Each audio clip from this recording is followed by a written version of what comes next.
राष्ट्रमंत्र दिला, ज्याला धार होती इंद्राच्या वज्राची, हनुमानाच्या गदेची आणि श्रीकृष्णाच्या सुदर्शन चक्राची. राष्ट्रभक्ती, राष्ट्र साधना, स्वतंत्रता म्हणजेच वंदे मातरम.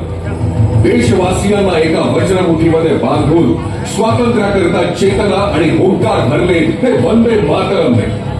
वंदे मातरम अर्थातच माते तुला वंदन असो. त्याचे कवी बंकिमचंद्र चट्टोपाध्याय यांनी भारत मातेला दुर्गेच्या, काली मातेच्या, सरस्वतीच्या स्वरूपात पाहिलं. सुवासिनी, सुमधुर भाषिणी, शत्रूचा नाश करणारी ऋतुदल वारिणी, तवळांमध्ये विहार करणारी लक्ष्मी, वाणी विद्यादायिनी असं वर्णन त्यांनी केलंय. निशस्त्र सत्याग्रही पासून ते सशस्त्र लढणाऱ्या क्रांतिकारकांना प्रेरणा दिली ती वंदे मातरमनेच. वंदे मातरम म्हणजे भारतीय संस्कृतीचा मूलमंत्र. विश्वासात्मक भाव असलेला शब्द म्हणजे वंदे मातरम. स्वतंत्र संग्रामाची रणगर्जना होती वंदे मातरम. भारत मातेप्रती सामुदायिक निष्ठा म्हणजे वंदे मातरम. राष्ट्राची आशा, राष्ट्राची आकांक्षा यांची पूर्तता म्हणजेच वंदे मातरम. भारताचे सांस्कृतिक व राष्ट्र साधनेचे प्रतीक म्हणजे वंदे मातरम. जनमानसाच्या मनामनात राष्ट्रप्रेम, राष्ट्रभक्ती, राष्ट्रचेतना प्रफुल्लित करण्याचं काम करतं वंदे मातरम. भारताच्या स्वतंत्र संग्रामाचा साक्षीदार म्हणजे वंदे मातरम. वंदे मातरम हे केवळ वंदन गीत न राहता राष्ट्राकरिता हे दोन शब्द रणगर्जना बनले. या गीताचा जन्म झाला 7 नोव्हेंबर 1875 या दिवशी. बंकिमचंद्र यांना शस्त्र हातात घेतलेली दुर्गा माता भारत मातेसारखी दिसू लागली. जणू ती स्वातंत्र्याकरता व्याकुळ आहे.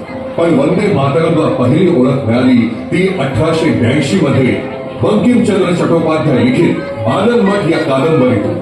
त्यात काही संन्याशांनी भारत मातेच्या स्वातंत्र्याकरता सशस्त्र लढा देत इंग्रजांविरुद्ध युद्धभूमीवर जाताना वंदे मातरम गीत गातात असा प्रसंग लिहिला होता. आनंद मठ आणि वंदे मातरमने अल्पावधीतच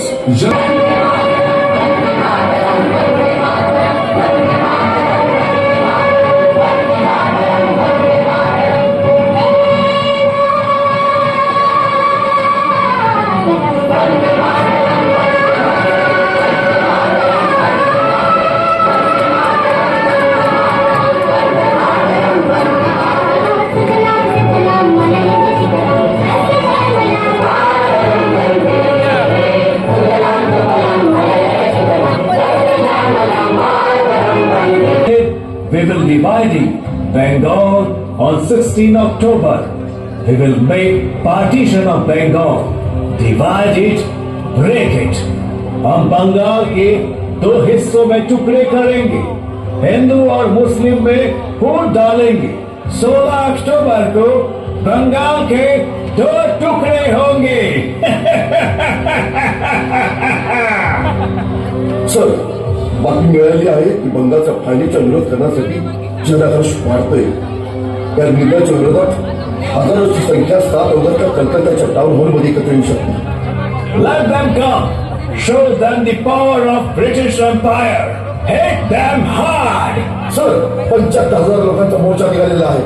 मला असं वाटतं की आपण तयारीत असलं पाहिजे. वंदे मातरम. संतापलेल्या लोकांची एक लाट फाळणीच्या विरोधात उसळली.